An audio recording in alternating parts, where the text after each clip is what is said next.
한 20년 전에 제가 자동차를 끌고 혼자 여행을 하고 있었습니다.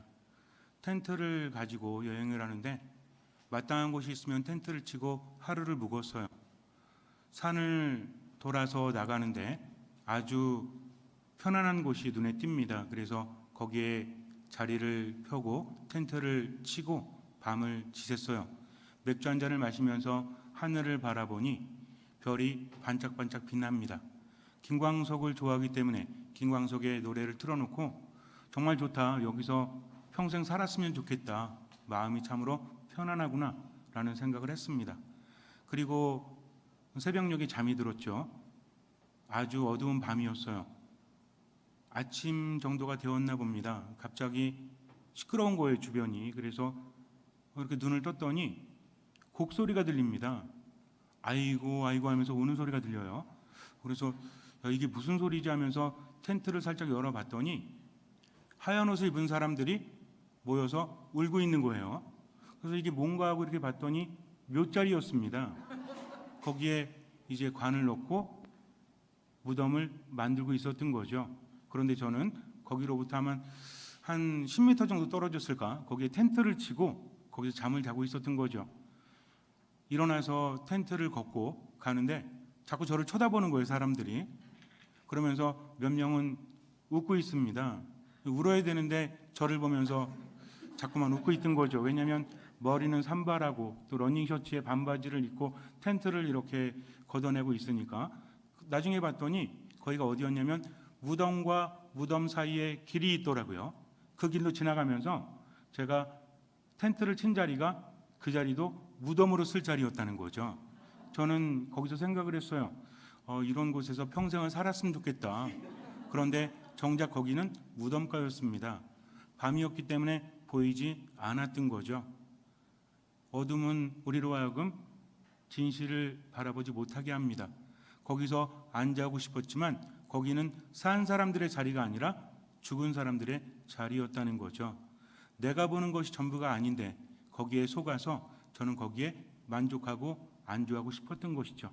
그래서 불이 나게 짐을 싸고 내려오면서 이런 생각을 합니다. 내가 평생 살기를 바랬던 그곳이, 물론 그럴 수는 없겠지만 그곳이 무덤이었구나, 내가 보는 것이 전부가 아니구나 라는 생각을 합니다. 예수님께서는 율법학자들과 바리사이들에 대해서 비판을 하시죠. 그들로 하여금 불행하다라고 말씀을 하십니다. 우리도 율법학자나 바리사이 그러면 좀 마음에 안 들죠. 왜냐하면 부정적인 느낌이 있기 때문에 그래요. 그러나 그들은 당시에는 그런 사람이 아니었습니다. 율법학자와 바리사이들은 신앙인들의 모범이었다는 거죠. 하느님께서는 이스라엘 백성에게 율법을 주십니다. 이 율법을 지키는 사람이 하느님 안에 머물 수 있었다는 것입니다. 하느님과 계약을 맺으면서 하느님께서는 은총을 베푸시고 백성들은 율법을 따르면서 하느님 안에 머무는 것이었죠. 율법은 하느님께로부터 받은 것입니다. 그래서 철저하게 지켜줘야만 됐다라는 거죠. 이 율법을 연구하는 사람이 율법학자들이었고 그 율법대로 살아가는 사람들이 바리사이들이었습니다. 바리사이란 뜻은 경건한 자란 뜻이에요. 우리가 생각할 때처럼 위선자나 이런 사람들이 아니었고 하느님의 뜻대로 살기 위해서 노력하는 그런 사람들이었습니다. 이 사람들은 11조를 철저하게 봉헌했고요. 그 외에도 하느님께 많은 봉헌을 합니다. 하루에 많은 시간을 기도하는 데 보냈다라는 거죠. 그래서 이 사람들은 사람들이 볼 때는 정말 존경스러운 사람, 하느님께 가까운 사람들이었습니다. 그런데 예수님께서는 이들에 대해서 비판을 하시죠. 불행하다라고 말씀하십니다. 이 말씀을 들은 사람들은 충격적일 수밖에 없죠. 정말 하느님께 가까이 갔다고 생각하는 사람들, 그 사람들이 불행하다면, 그렇다면 우리는 과연 무엇인가? 라는 생각을 했을 거예요. 그렇다면 예수님께서는 왜 그들을 비판하셨죠? 그들이 하느님을 알면서도 사람들에게 모범을 보여야 되고 사람들을 하느님께 이끌어야 됨에도 불구하고 그들은 중심을 잃어버렸기 때문입니다. 하느님의 말씀을 연구하고 말씀대로 살기 위해서 노력했지만 겉모습이 그랬다는 거죠. 속에는 무엇이 있었습니까? 불법과 위선이 있다라고 예수님께서는 말씀을 하시죠. 그래서 뭐와 같다고 하십니까? 회칠한 무덤 같다라고 말씀하세요. 겉으로 볼 때는 아름답고 겉으로 볼 때는 정말 대단하지만 그 안에는 무엇이 있다? 죽음이 도사리고 있다라는 거죠. 그들의 눈은 어두워졌습니다. 그들이 하느님의 말씀대로 살기 싫어서 그랬을까요? 그렇지는 않았을 거예요. 그들도 열심히 살고 싶었을 겁니다. 그러나 중심을 잃어버렸다라는 거죠. 이스라엘 백성들에게 있어서 가장 중요한 것은 하느님의 말씀이죠. 그래서 매주자라는 곳이 있습니다. 이게 뭐냐면 문 나갈 때 문설주란 뜻을 가지고 있는데 거기에 하느님의 말씀을 담아서 넣어 놓습니다. 나갈 때 이것을 만져요. 들어올 때 또 만집니다. 즉 밖에 있든 안에 있든 하느님의 말씀을 속에다 품고 살아간다는 거죠.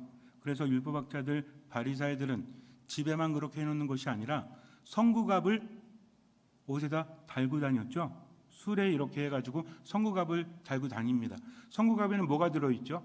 하느님의 말씀이 들어있어요. 그 말씀대로 살아간다는 것이었습니다. 근데 문제는 뭐였냐면 사람들이 쳐다보면서 저분은 율법학자, 저분은 바리사이, 대단한 분이야. 하느님의 말씀이 저기 담겨져 있구나 하면서 말씀을 쳐다봅니다. 근데 그들은 하느님의 말씀을 쳐다보는 것을 자신들을 쳐다보는 것으로 착각을 합니다. 의식적인 착각이 아니에요. 그들도 물론 알고 있었습니다. 그러나 내가 가지고 있는 말씀을 바라본다는 것을 그들은 점점 잘못 받아들이기 시작을 해요. 이것은 의식적인 차원이 아니에요. 그들도 알고 있었어요. 자꾸만 우쭐해집니다. 그래서 성구갑을 달고 옷에 술을 길게 늘어뜨리기 시작을 했던 거죠. 사람들은 말씀을 바라보는데 그들은 자기를 바라보는 줄 알고 자꾸만 위선과 교만으로 가득 차게 되었다는 거죠. 겉으로는 화려해집니다. 그러나 정작 무엇을 잃어버렸죠? 하느님의 말씀을 잃어버렸어요. 자기들이 말씀을 가지고 있는데 사람들은 그것을 바라보는데 정작 자신들은 그것을 잃어버립니다. 왜 그랬을까요? 겸손하지 못했기 때문이죠. 교만과 겸손의 차이가 뭐죠? 교만은 내가 잘났다라고 하고 겸손은 나를 낮추는 거죠. 그래서 겸손 그러면 우리가 뭐에 비유합니까? 흙에 비유하죠. 겸손이라는 말 자체는 흙에서 나왔기 때문에 그래요. 제가 단어는 말씀드리지 않겠습니다. 중요한 거 아니니까. 그런데 겸손이라는 것은 흙과 사람이라는 단어와 밀접한 연관이 있어요. 흙은 어떻습니까? 낮죠. 우리가 자세를 낮출 때 흙 속으로 들어갈 수는 없잖아요. 가장 자세를 낮춘다고 하면 땅바닥에 완전히 엎드리는 거죠. 나보다 높은 사람, 지금은 시대적인 그런 상황은 별로 없겠지만 임금이라든지 나보다 높은 사람, 나를 좌지우지할 수 있는 사람 앞에서 우린 자신을 낮추죠. 무릎을 꿇습니다.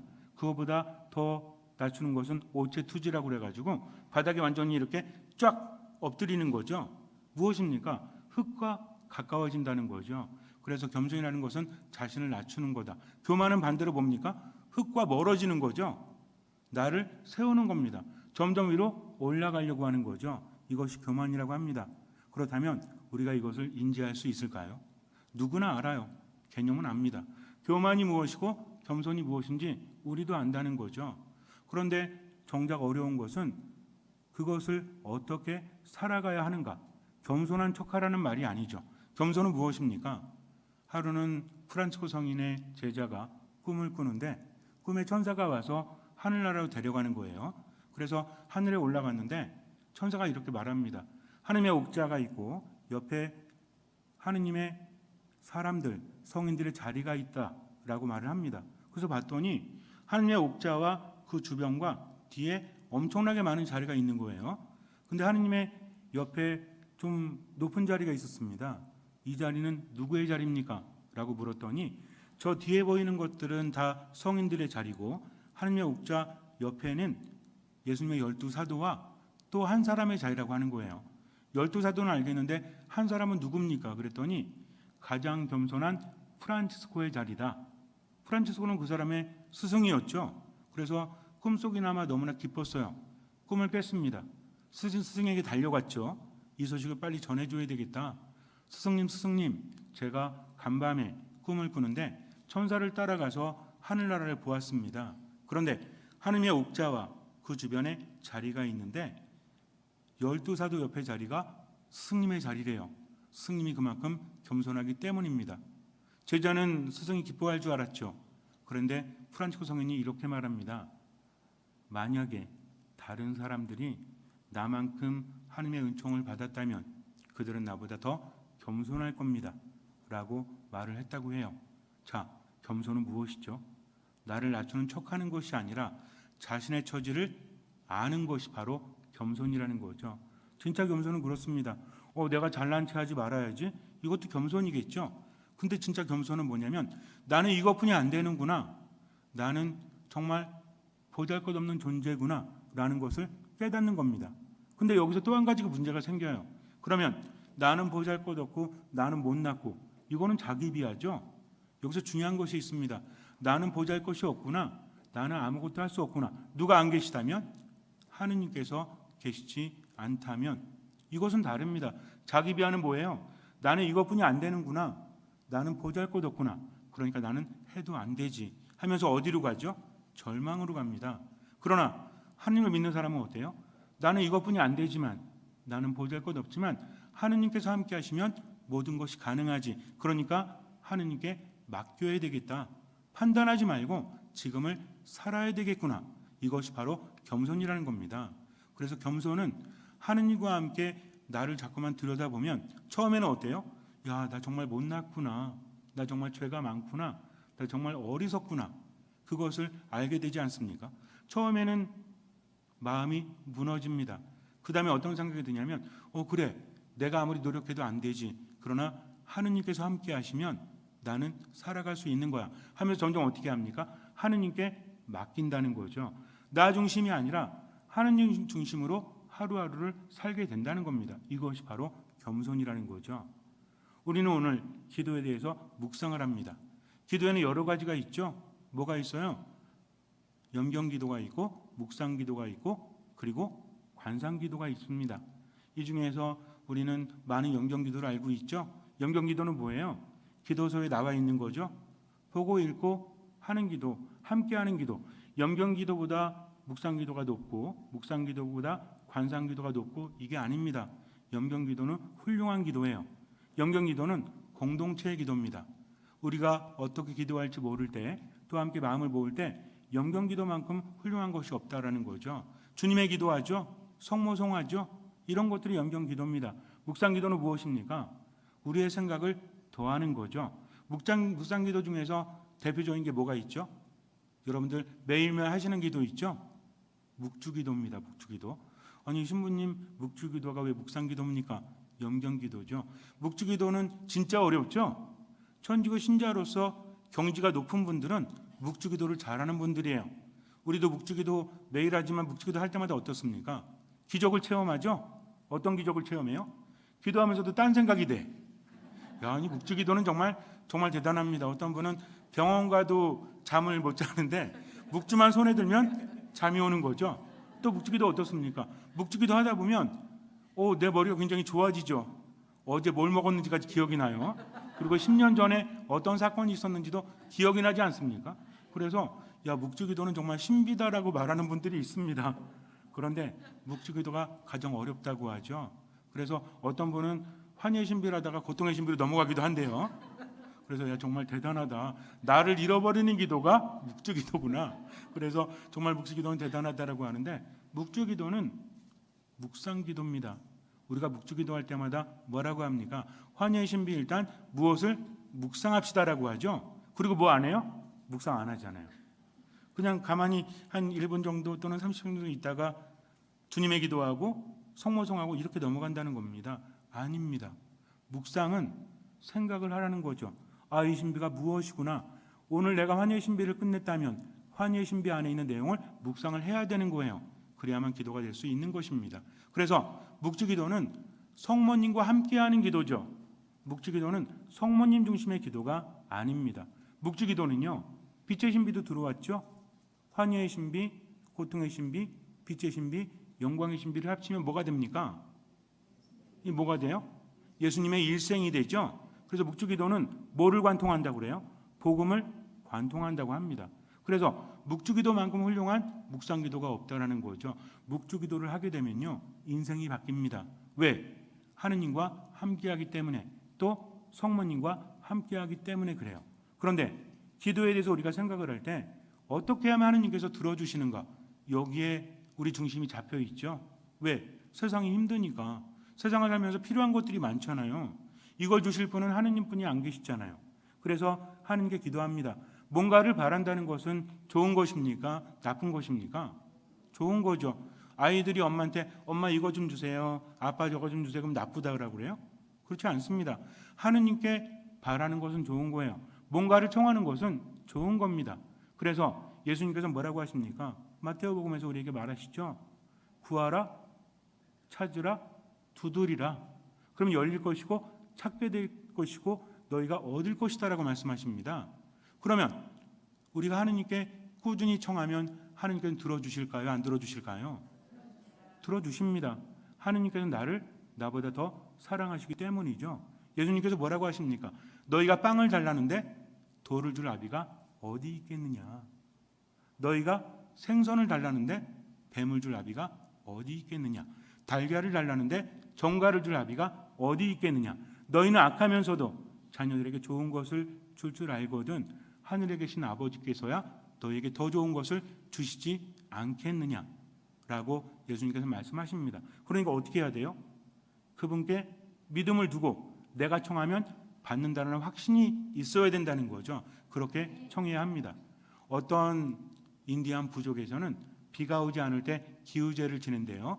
우리도 기우제를 옛날에 많이 지냈었죠. 왜? 비가 오지 않으면 농사가 안 되니까. 농사가 안 되면 모두 망하기 때문입니다.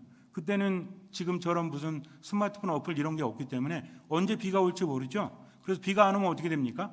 왕이 잘못하는 거죠. 그래서 왕이 나와가지고 무릎을 꿇고 비가 올 때까지 하늘에 제사를 지냅니다. 근데 이 부족은요, 여태까지 한 번도 실패한 적이 없대요. 이 부족이 기도하면 무조건 비가 온다고 합니다. 그래서 이제 밖에 있는 사람들이 가서 물었어요. 그 족장에게 물었습니다. 아니 어떻게 기도하길래 그렇게 한 번도 실패하지 않습니까? 그랬더니 그 사람이 말하기를 비가 올 때까지요. 그러니까 언제까지 기도하는 거예요? 비가 올 때까지 기도하는 거죠. 너무나 당연한 거 아니겠습니까? 그러나 그들은 이렇게 말해요. 비가 올 때까지 기도한다는 의미는 무엇일까요? 저는 이렇게 생각을 합니다. 물론 이 예화는 여기서 끝나요. 하지만 여기에는 깊은 의미가 담겨져 있죠. 비가 오지 않는 이유는 따로 있다라고 그들은 생각을 했을 거예요. 무조건 비가 오게 해달라고 외우는 것이 아니라 우리가 어떻게 살아왔는지 삶을 돌아보는 거죠. 그러니까 비가 오게 해달라는 기우제도 하나의 뭐가 되는 거예요? 하나의 기도요, 하나의 삶이 된다는 겁니다. 하느님께서 우리가 청하는 것을 들어주고자 하신다면 내가 이렇게 기도하면 되죠. 하느님 아시죠? 이러면 되잖아요. 뭐 어차피 나보다 나를 더 잘 아시니까, 나를 나보다 더 사랑하시니까. 우리는 기도에 대해서 다시 한번 생각해 봐야 돼요. 기도는 바꾸는 겁니다. 누굴 바꾸는 거예요? 하느님을 바꾸는 거예요? 하느님이 모르시기 때문에 하느님께 전해드리는 겁니까? 아니면 계속 졸라가지고 하느님께 받는 것입니까? 기도라는 것은 하느님과 우리의 관계라는 거죠. 기도라면서 바뀌는 것은 하느님이 아니십니다. 기도하면서 바뀌는 것은 누구예요? 우리 자신이라는 거죠. 처음에는 뭔가를 청하는데, 제가 예전에도 한번 여러분에게 그런 말씀을 드렸는지 모르겠지만 즐겨서 사용하는 예입니다. 어떤 자매님이 남편이 너무나 미운 거예요. 그래가지고 신부님께 와서 물었습니다. 신부님, 제가 남편이 너무나 미워가지고요, 이 인간이 제 속을 아주 새까맣게 타게 합니다. 그래서 남편이 죽었으면 좋겠다. 혹시 하느님께 이렇게 기도가 됩니까? 그랬더니 신부님이 하세요. 정신 나간 신부님도 아니고. 그래서 남편이 죽으라고 기도를 해도 된다라고 말씀하시니까 처음에는 황당했죠. 그래도 신부님이 말씀하셔주니까 내 책임 아닙니다. 남편이 죽어도. 그래가지고 하느님, 제 남편 좀 빨리 좀 데려가세요. 라고 기도를 한 거예요. 근데 남편이 어느 날 회사에서 오더니 여보 오늘 큰일 날 뻔했어. 덤프차에 치일 뻔했어. 아마 1초만 늦어서도 덤프차하고 부딪혔을걸? 그러니까 어떤 생각이 들어요? 고소하다? 야 이제 거의 다 되고 있어? 아니, 남편이 미워가지고 데려가 달라고 했는데 막상 현실이 될 것 같으니까 어때요? 남편 없으면 어떻게 될 것 같아? 삶이 더 힘들어지는 거죠. 그래서 생각을 좀 바꿨어요. 그래서 와서 신부님께, 신부님, 남편 죽는 것보다는 다리나 하나 확 부러졌으면 좋겠는데 그렇게 기도하면 안 됩니까? 그랬더니 신부님이 하세요 라고 하시는 거예요. 정말 정신 나간 신부님이죠. 저일까요? 글쎄요, 누군지는 잘 모르겠습니다. 근데 와가지고 이제 또 기도하는 거죠. 제 남편 다리 좀 부러뜨려 주세요.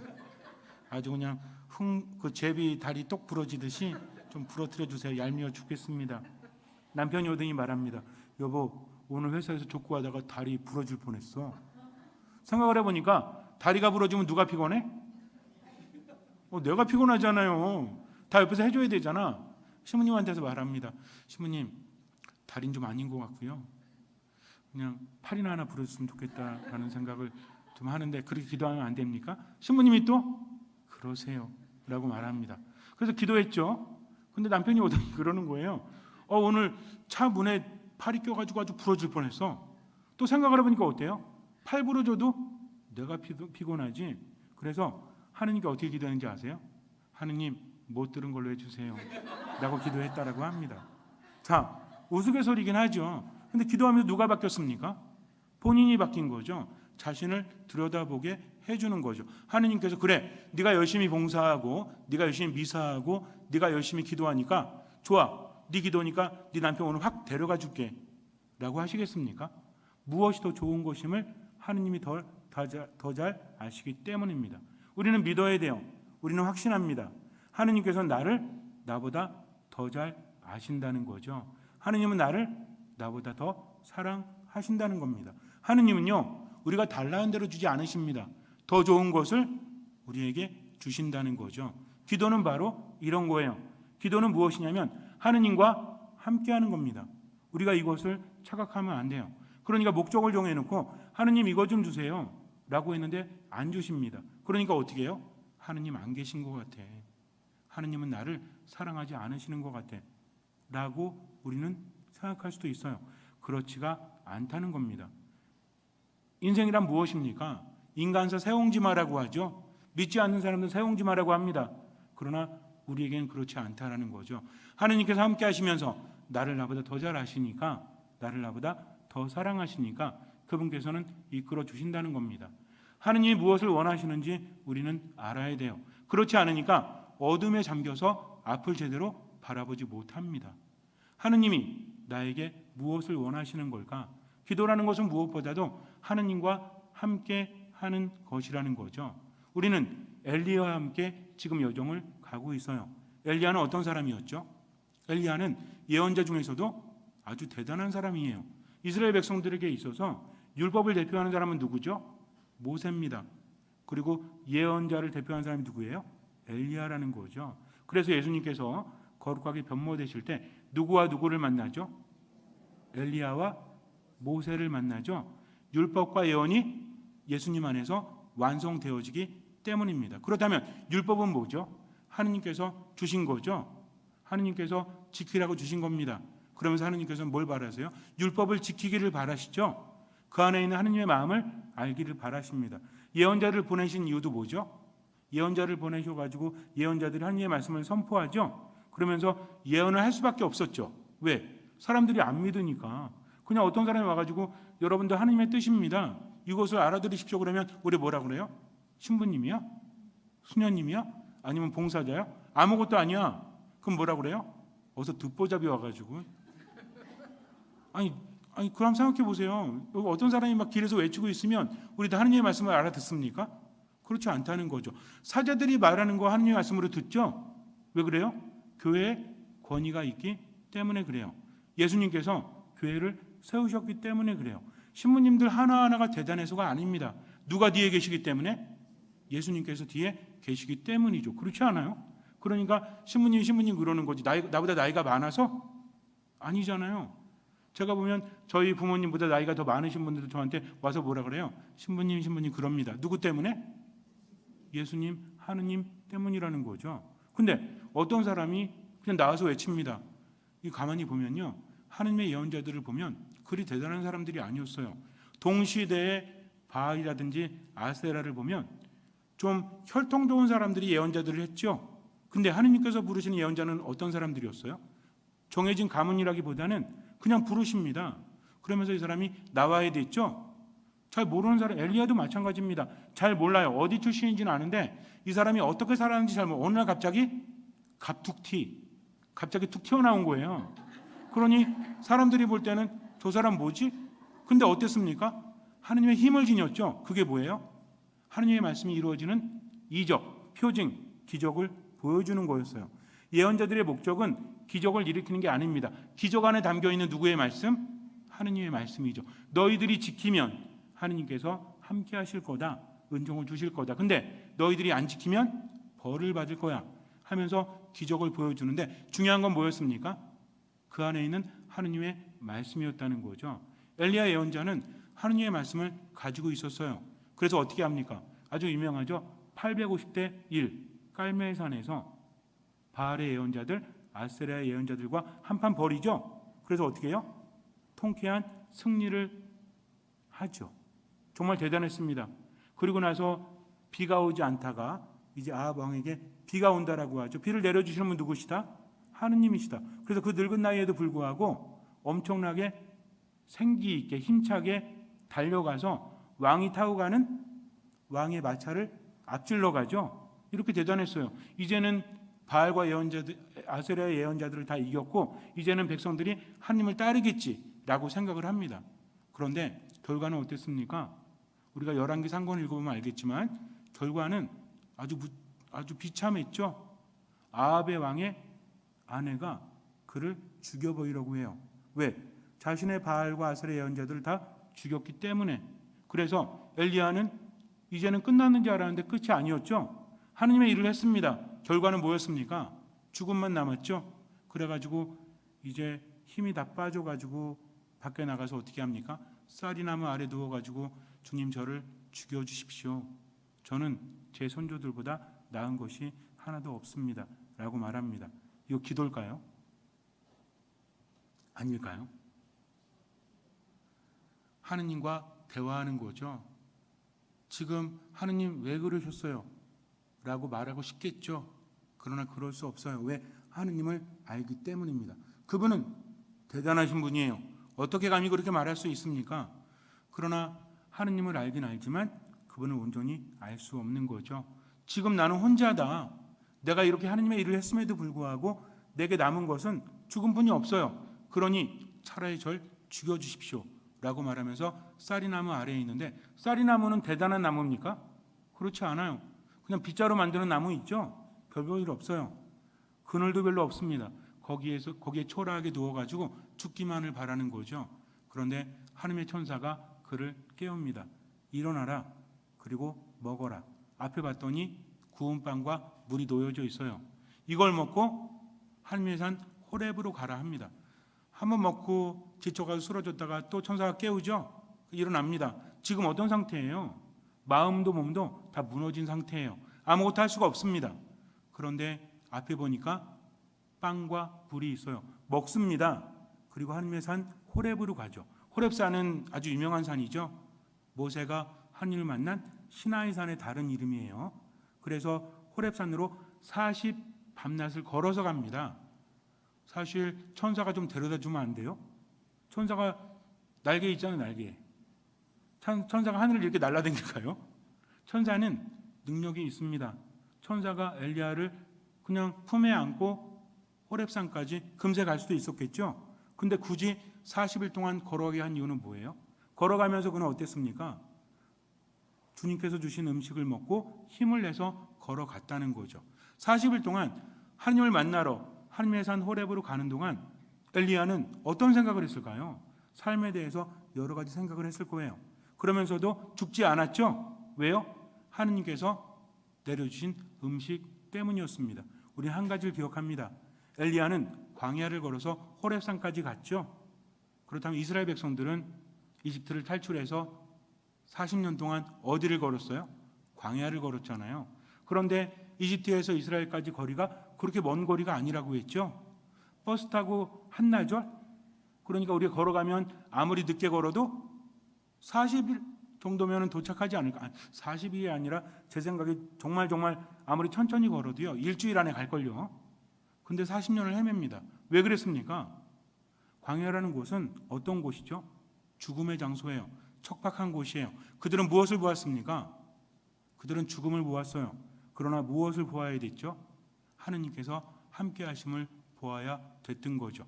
광야는 인생입니다. 제가 요즘에 광야 얘기를 자주 하는데 지금 우리 상태가 그래요. 코로나 때문에 여러 가지 때문에 삶이 무너지고 있습니다. 단순히 육체만 무너지는 게 아니라 마음도 무너져요. 정신도 무너집니다. 그래서 점점 하느님을 느끼지 못해요. 광야라는 곳은 하느님께 주신 곳이 아닙니다. 광야는 그들이 걸어가야만 됐어요. 하느님께서 오히려 광야에서 구해주시려고 했던 거죠. 근데 그들은 어땠습니까? 광야를 걸어가는 것이 과정이었잖아요. 이게 목적지가 아니잖아요. 목적지는 어디죠? 가나안 땅이잖아요. 그럼 가나안 땅까지 편하게 가기를 바랍니까? 그게 아니었다는 거죠. 오히려 하느님은 원망합니다. 우리를 죽게 내버려 두려고 차라리 이집트에서 살다가 죽게 내버려 두지 왜 꺼집어냈냐 이거죠. 근데 하느님은요 늘 어떻게 하셨습니까? 광야에서도 함께 하셨잖아요. 낮에는 어떤 기둥으로? 구름 기둥으로. 밤에는 어떤 기둥으로? 불 기둥으로 함께 하셨잖아요. 이 어려운 처지에서도 함께 하심을 그들은 깨닫지 못하고 왜 어렵냐 이거죠. 어리광을 부립니다. 왜? 하느님을 신뢰하지 못했기 때문에. 우리가 이스라엘 백성들을 욕할 수 있을까요? 그렇지 않아요. 우리도 불평하지 않습니까? 우리도 때로는 원망하지 않아도 삶에 대해서 절망하는 마음을 갖지 않습니까? 어쩌면 이 정도면 됐지 하면서 앞으로 나아가려고 하지 않죠? 이 또한 무엇입니까? 이 또한 불신이라는 거죠. 무엇을 봐야 됐어요? 광야에서 죽음이 아닌 하느님께서 함께 하심을 보아야 했습니다. 하느님은 만나를 내려주셨죠. 메추라기를 내려주십니다. 그들은 먹었어요. 그리고 걸어가면 됐어요. 하느님께서 함께 하심에 감사하면 됐어요. 그리고 저녁이 돼서 천막을 칠 때는 그 진영에서 좀 벗어난 곳에 누구의 천막을 쳤습니까? 하느님의 장막을 쳤죠. 그리고 하느님을 뵐 일이 있으면 언제든 하느님을 볼 수 있었다는 겁니다. 즉 하느님은 지금 어떻게 하셨어요? 광야에서도 그들을 인도하시고 보호하시고 함께 하셨죠. 근데 그들은 함께 하나님을 바라보지 않고 누굴 봅니까? 죽음을 봤다는 거죠. 그러니 어떻게 해요? 불평합니다. 그러니 원망했다는 거죠. 그러나 여기서 그들이 하느님을 신뢰했다면, 그리고 저희들이 이렇게 힘든데 하느님 이끌어 주셔서 감사합니다 라고 했다면 40년을 헤매지 않았을 거예요. 40년을 헤매겨도 둘 빼고는 1세대는 들어가지 못합니다. 여호수아하고 칼렙 빼고는 못 들어갔다는 거죠. 엘리야는 어땠습니까? 40주야를 먹으면서, 하느님께 주신 음식을 먹으면서 걸어갔지요. 그러면서 삶을 돌아봤을 거예요. 그러다가 호렙산에 이르러서 동굴에 들어갑니다. 아직도 지쳐 있어요. 그랬더니 하느님께서 부르십니다. 너 뭐하고 있니? 나와보죠. 갑자기 어때요? 커다란 광풍이 불면서 앞에 있는 바위가 쪼개집니다. 근데 하느님은 거기 계시지 않았어요. 잠시 뒤에 지진이 일어납니다. 근데 하느님은 거기도 계시지 않았어요. 그리고 불이 일어납니다. 근데도 하느님은 거기 계시지 않았습니다. 여기서 우리는 한 가지 생각해 봐야 돼요. 그 당시에 바알이나 아세라나 다른 신들은 신의 권능을 힘으로 보여줍니다. 그러면 사람들로 하여금 따르기를 원했죠. 그런데 하느님은 그런 모습 속에 계시지 않아서 분명히 그 모습을 보여주시는데 거기 계시지 않습니다. 이어서 조용하고 부드러운 소리가 들립니다. 여기 하느님이 계셨던 거죠. 어떤 형태로? 말씀의 형태로. 하느님은 커다란 광풍이나 또는 지진이나 불이 아니라 어떤 형태로? 말씀으로 우리와 함께 하신다는 거죠. 무엇입니까? 다른 신들은요, 하느님보다 못한 신들, 감히 비교조차 될 수 없는 신들은 자신의 힘을 과시하지만 하느님은 그렇지 않아요. 그건 하느님께 아무것도 아닙니다. 하느님이 정말 원하시는 것은 우리와 함께 하기를 바라셨다는 거죠. 이스라엘 백성들이 광야를 헤맬 때 함께 하신 하느님을 알았더라면 그 여정이 얼마나 행복했을까요? 그런데 그들은 그것을 깨닫지 못하고 눈앞에 어려움만 봤던 거죠. 엘리야도 마찬가지입니다. 스스로 절망에 빠지지 말고 하느님만 바라봤다면 하느님께서 어떤 양식을 주시죠? 만나도 어땠습니까? 만나는 쟁겨놓으면 돼요? 안 돼요? 만나니까 쟁겨놓으면 돼요? 안 됩니다. 쟁겨놓으면 어떻게 되죠? 그 다음날 부패해버리죠. 왜 그랬을까요? 하느님께서 이 만나를 만들다 보니까 니네들 너무 많아가지고 내가 오늘 하루 것만 만들었어. 그러니까 오늘 것만 먹어 이거예요? 오늘 양식을 주시면 내일은 또 주시기 때문이죠. 왜 그날 것만 줍니까? 여러분들 집에서 사랑하는 아이들한테 너무나 사랑하니까 자, 엄마가 오늘 3일치 했다 먹어라 그래요? 점심 때 내일 모레 것까지 했으니까 엄마가 얼마나 사랑하는지 알지 그럼 먹으라 그래요? 안 그럽니다. 오늘 것만 주죠? 그럼 애들이 묻죠. 엄마 내일 거는 왜 안 주세요? 라고 그래요? 아닙니다. 내일은 또 엄마가 줄 것이기 때문에 그래요. 그래서 하느님은 어떤 분이시다? 일용할 양식만 주시는 분이다. 왜? 내일은 또 내일 일용할 양식을 주시기 때문이죠. 하느님은 어떤 분이시다? 함께 하시는 분이다. 그러니 우리는 뭘 알아야 된다? 그분의 마음을 알고 그분과 함께하는 것이 중요하다는 거죠. 기도는 어떻게 해야 됩니까? 많은 분들이 궁금해합니다. 어떤 기도가 잘 이루어지는 기도일까요? 가끔 신자분들이 와서 저에게 물어요. 신부님 어떤 기도하면 하느님께서 빨리 들어주시죠? 좀 쾌속기도 없습니까? 쾌속기도? 그럼 제가 그래요. 있어요. 뭡니까? 순교요. 순교. 순교하면 즉각 이루어지지 라고 말하면 신부님 농담하지 마시고요. 농담 먼저 하셨잖아요. 기도라는 것은 하느님과의 관계가 더 중요하다는 거죠. 어떤 사람이요 한 여인을 너무나 사랑했어요. 그런데 자기가 너무 못난 거야. 이 사람 앞에 나타나기 전까지는. 그래서 내가 좀 잘 돼서 나타나야 되겠다. 그래도 마음을 전해야 될 거 아니에요. 그래서 매일매일 편지를 썼다고 합니다. 사랑하는 당신 내가 얼마나 그리워하는지 아십니까? 제가 얼마나 노력하는지 아십니까? 성공해서 당신과 만나겠습니다. 제 사랑을 받아주십시오. 하루도 빠지지 않고 편지를 썼대요. 그리고 나서 2년 후에 결혼식이 열립니다. 여인은 너무나 행복했어요. 자기를 사랑해준 사람과 함께 결혼할 수 있으니. 그런데 신랑은 그 사람이 아니라 집배원이었대요. 무슨 얘기인지 이해가 되십니까? 이거 실화래요, 실화. 그러니까 이 사람은 맨날 편지를 썼지만 맨날 만난 사람은 누구였어요? 집배원이 맨날 만난 거지. 편지를 전해주면서. 처음에는 편지를 받았지만 그 다음에 맨날 만난 사람은 누구였어요? 집배원을 만났다는 거죠. 어디서 사랑이 텄습니까? 만남에서 사랑이 커져갔다는 거죠. 이 사람은 착각을 했죠. 자기 마음만 전해주면 되는 줄 알았어요. 그러나 진정한 관계라는 것은 무엇입니까? 내 말만 하는 것이 아니라 상대방의 말도 듣는 거죠. 사랑하는 사람이 있다면 어떻게 하고 싶어요? 결혼하고 싶어요? 만나고 싶죠. 남녀 간의 사랑뿐만 아니라 좋아하는 사람이 있으면 어떻습니까? 만나서 이야기하고 싶고 함께하고 싶죠. 뭔가를 해주고 싶죠. 이것이 바로 사랑이 아니겠습니까? 하느님께서 바라시는 것도 바로 이런 것이었다는 거죠. 그분은 함께하기를 바라십니다. 그런데 우리는 어때요? 주님, 제가 이것을 바랍니다. 이거 좀 해주시죠. 주님, 저것을 바랍니다. 하면서 언제 기도해요? 애가 시험 볼 때 또는 배우자가 승진 목전에 둘 때, 누가 아플 때 그때 기도하죠? 그러면 돼요, 안 돼요? 되죠. 왜 안 돼요? 그러나 다른 때도 기도하지 않으니까 스스로 확신을 갖지 못하는 거죠. 기도는 하느님을 바꾸는 것이 아니라 누구를 바꾸는 겁니까? 나를 바꾸는 거죠. 우리는 뭔가를 달라고 합니다. 어떻게 하면 그것을 받을 수 있을까요? 순교하면 돼요. 그게 갑자기 무슨 얘기냐고요? 내가 받을 자격이 있다면 하느님께 주시기 때문에 그래요. 우리가 아이들이 달란다고 해서 맨날 주진 않잖아요. 그렇지 않습니까? 여러분들 그 부모님한테 애들이 뭐 주세요 그럼 무조건 주고 싶죠? 근데 어느 날 중학생 애가 엄마 저 사랑하시죠? 아빠 저 사랑하시죠? 차키 좀 주세요. 그럼 줘요? 안 주죠. 저도 예전에 중학교 때 아버지한테 차키를 달라고 그랬는데 안 주셨어요. 그래가지고 차에 타가지고 그때는 오토가 별로 없었거든요. 다 수동이었잖아요. 그래가지고 아버지가 한 건 봤지. 그래가지고 옆에 있는 그 뭐예요 이거 기아봉 있잖아요. 기아봉 1단, 2단, 3단 되게 안 들어가더라고요. 그리고 힘으로 하겠더니 어느 순간 들어가는 거야 되게 편안하게. 근데 뭘 안 밟았어? 클러치를 안 밟았죠. 브레이크요? 뭐만 봤어? 손만 봤지. 발은 못 봤잖아요. 처음에는 왜 안 들어갔을까요? 클러치를 안 밟으니까. 근데 왜 나중에 잘 됐을까요? 힘을 해서 끊어진 거야 이게. 그러니까 그다음 저희 아버지한테 고백은 했습니다. 얼마 전에 했는데 어쨌든 그러니까 그 다음날 아버지가 차를 타려고 하니까 어때? 이게 기아가 안 먹는 거 그 다음이.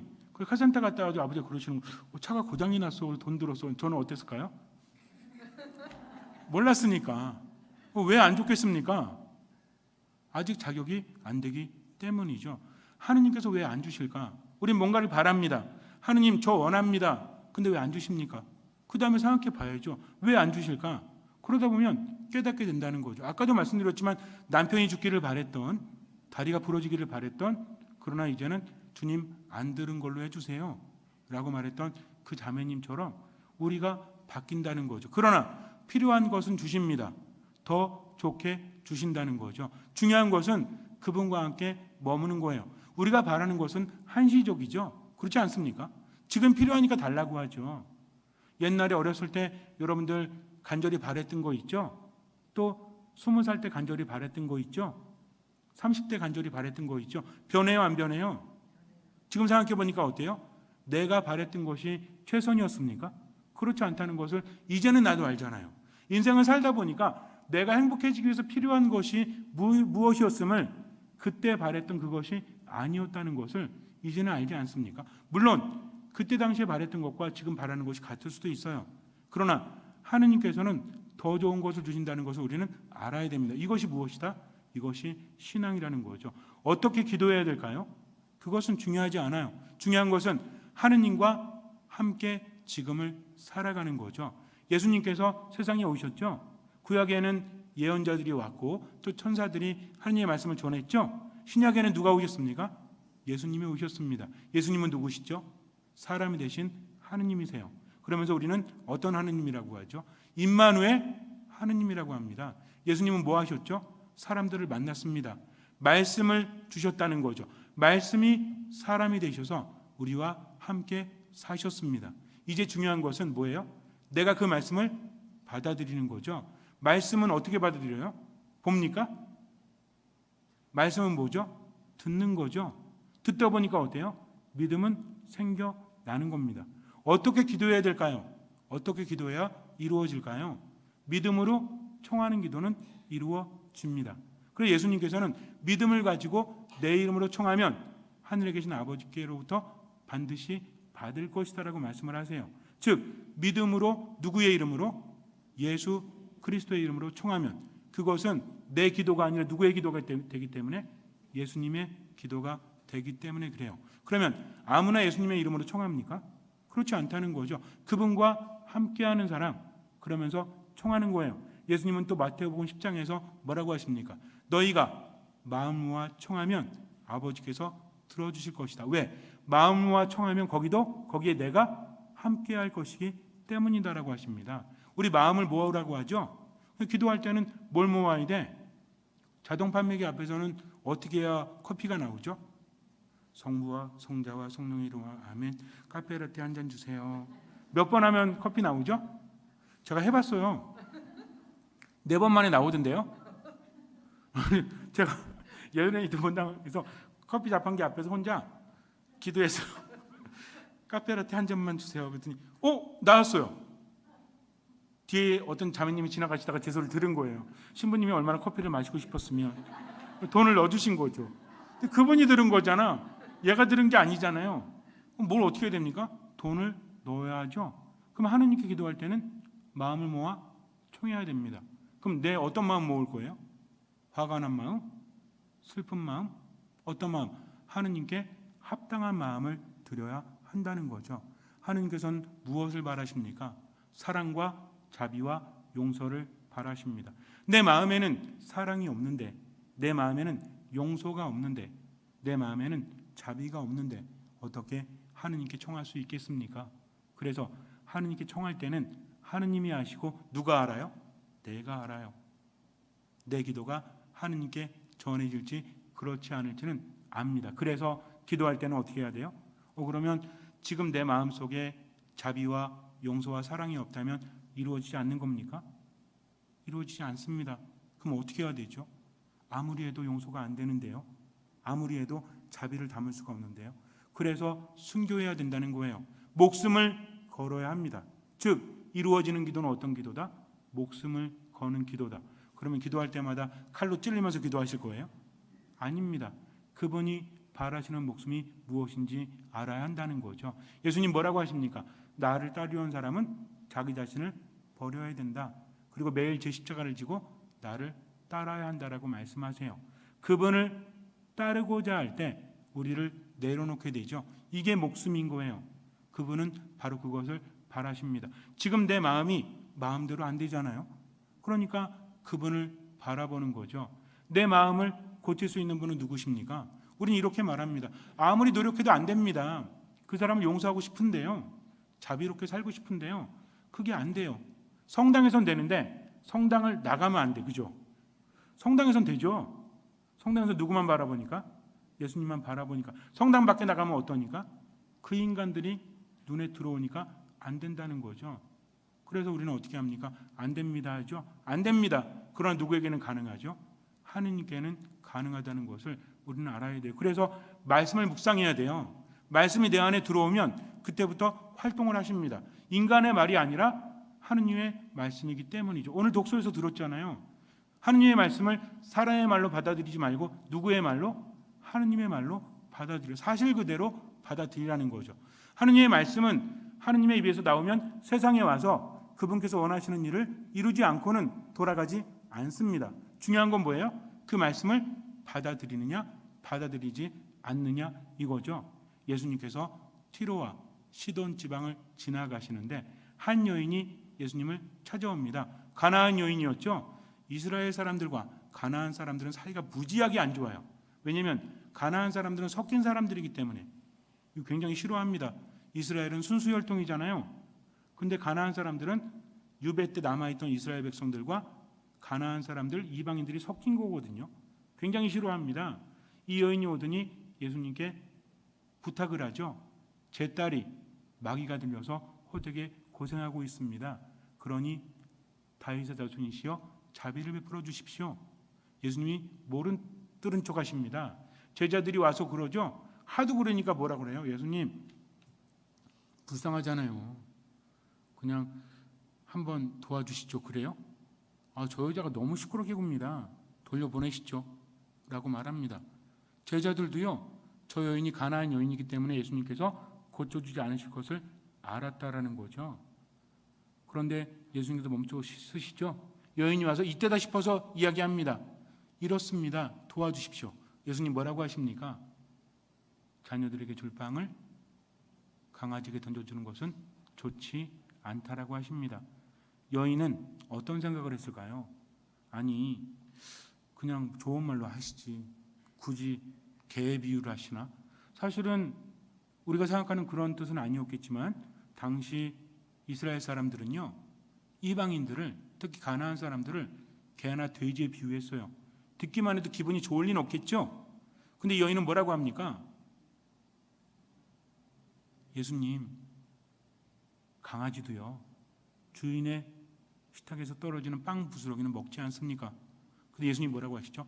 야 징그럽다 징그러워. 아무리 딸이 낫기를 바라도 어떻게 저렇게까지 비굴할까 이렇게 말씀하십니까? 여인아 네 믿음이 참으로 장하다라고 말씀하십니다. 왜 그랬을까요? 여인은 알았던 거죠. 예수님이 어떤 분이심을. 그분은 이스라엘 백성들만을 위해서 온 것이 맞죠. 그렇게 보내줬습니다. 그러나 의미가 바뀌죠. 어떻게 바뀌어요? 혈통이 아닌 무엇으로서? 믿음으로서. 믿음이라는 것은 모두가 다 아는 것이 아닐 수도 있다는 겁니다. 이 여인은 뭘 들었죠? 그분의 말씀을 들었어요. 지금 하시는 말씀뿐만 아니라 이전에 하신 말씀도 들었다는 겁니다. 예수님께서는요 백인대장의 하인도 치료해 주셨습니다. 백인대장도 이방인이거든요. 그런데 백인대장이 어떻게 하죠? 자기 하인이 중풍으로 누워서 고생하고 있으니까 예수님께 오죠. 그래서 고쳐주십시오 그랬더니 뭐라고 합니까? 예수님이 그래 내가 가서 고쳐주마. 그랬더니 백인대장이 뭐라고 합니까?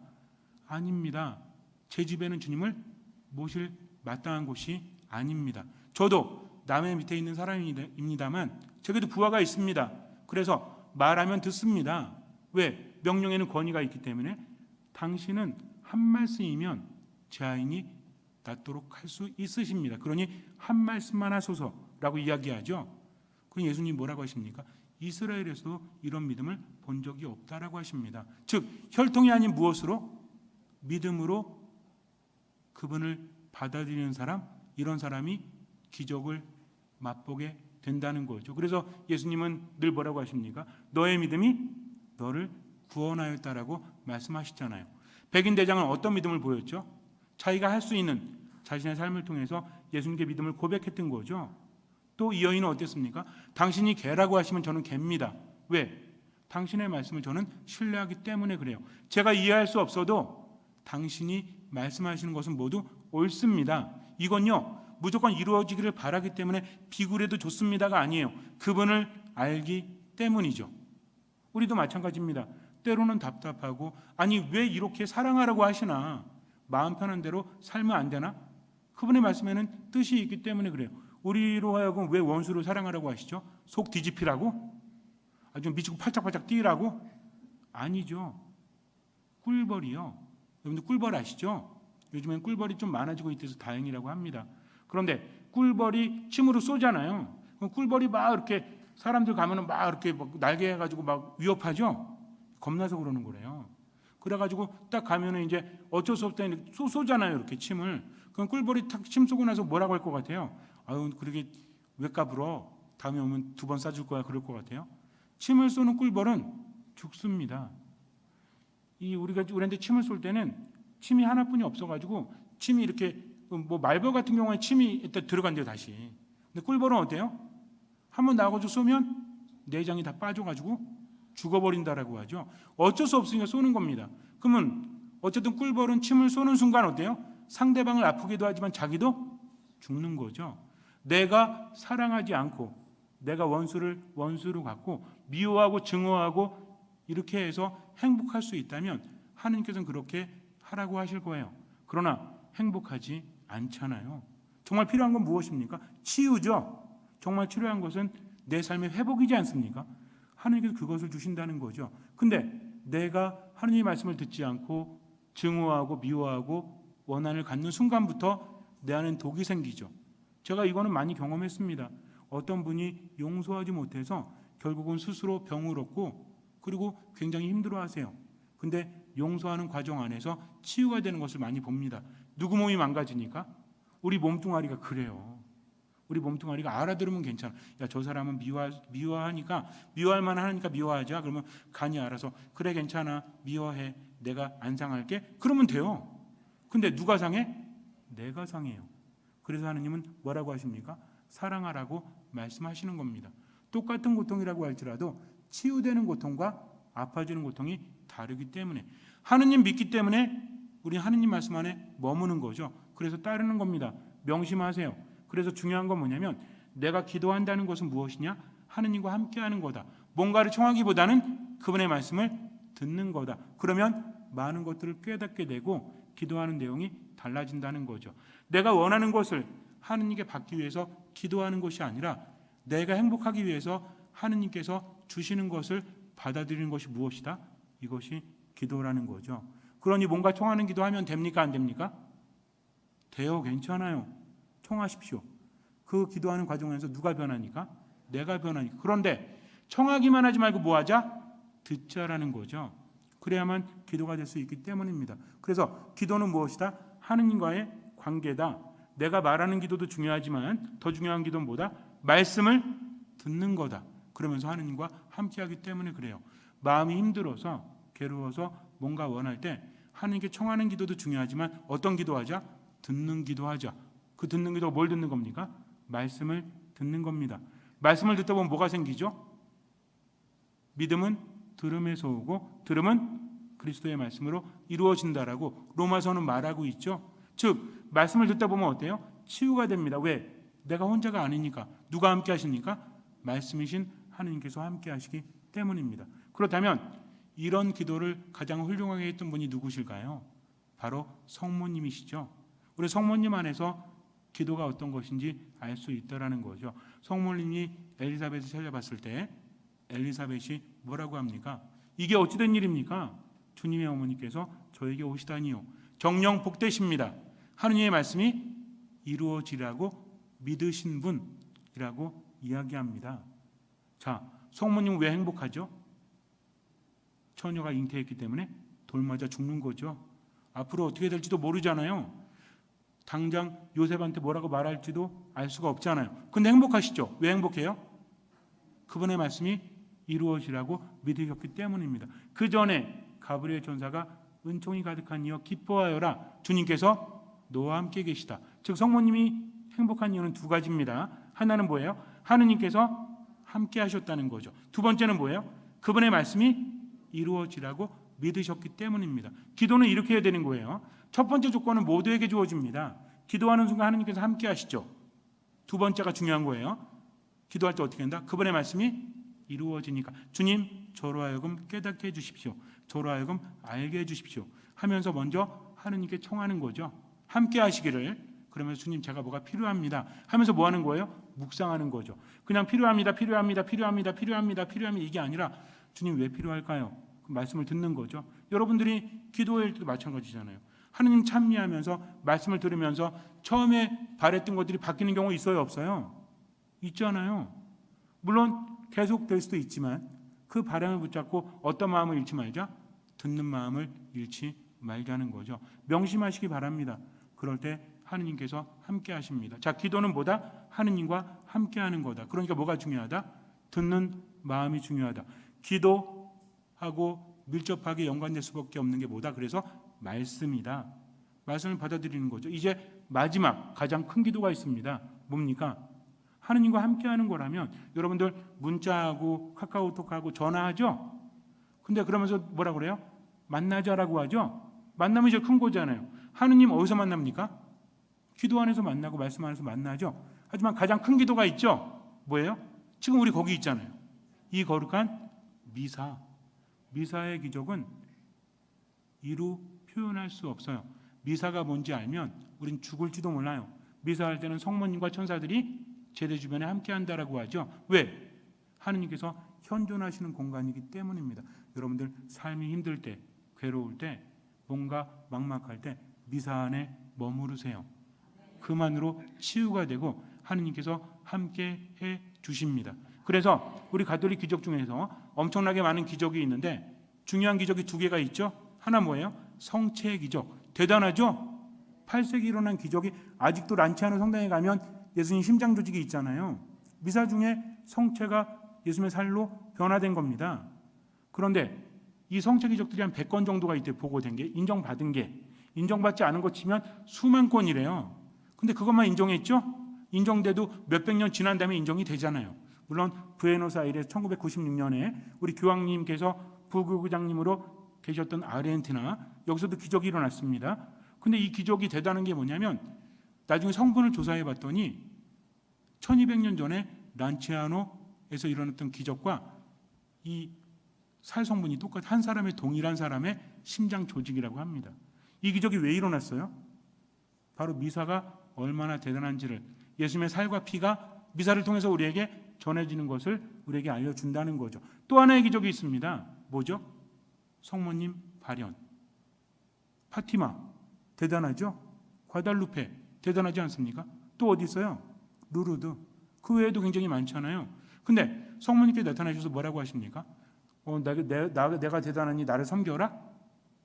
하느님의 말씀을 따라라. 어디 안에 머물러라? 미사 안에 머물러라. 묵주기도를 해라. 묵주기도는 뭘 묵상하는 거니까?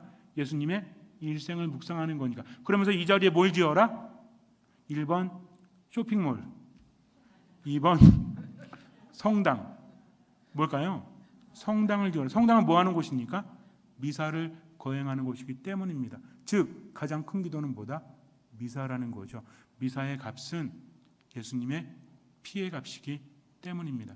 여러분들 기도는요 다른 게 아닙니다. 하느님과 함께하는 거죠. 그러면서 그분을 바라보는 겁니다. 어떤 마음으로? 듣는 마음으로. 잠시 눈을 감으세요. 하느님은 모든 것을 아십니다. 하느님은 나를 나보다 더 사랑하십니다. 그러니 모든 것을 맡기십시오. 때로는 앞이 보이지 않아요. 그래도 맡기고 미사, 말씀, 기도 안에 듣는 마음으로 머무십시오. 아무것도 판단하지 말고 지금 이 순간 기도할 수 있음에 감사하십시오. 기도는 하느님께 뭔가를 알려드리는 게 아닙니다. 기도는 하느님과 함께하는 겁니다. 그러면서 내가 변화되는 거죠. 제자들이 폭풍을 만났을 때 떨고 있었죠. 배가 흔들립니다. 아무것도 할 수 있는 게 없어요. 예수님께서 오십니다. 그분이 뭐라고 하십니까? 나다 안심하여라. 예수님께서 배에 오르시자 바람이 멈추고 그리고 배가 안정을 찾습니다. 마찬가지예요. 하느님이 말하시는 것은 함께 하시는 겁니다. 그러니 듣는 마음으로 지금 이 순간 함께 하십시오. 모든 것을 그분께 맡기고 판단하지 말고 최선을 다해서 일용할 양식을 주시는 그분 안에서 지금만 살아가십시오. 나머지는 맡기십시오. 주님께서는 그 믿음을 보시고 우리 삶에 놀라운 기적을 일으켜 주실 것입니다. 아멘.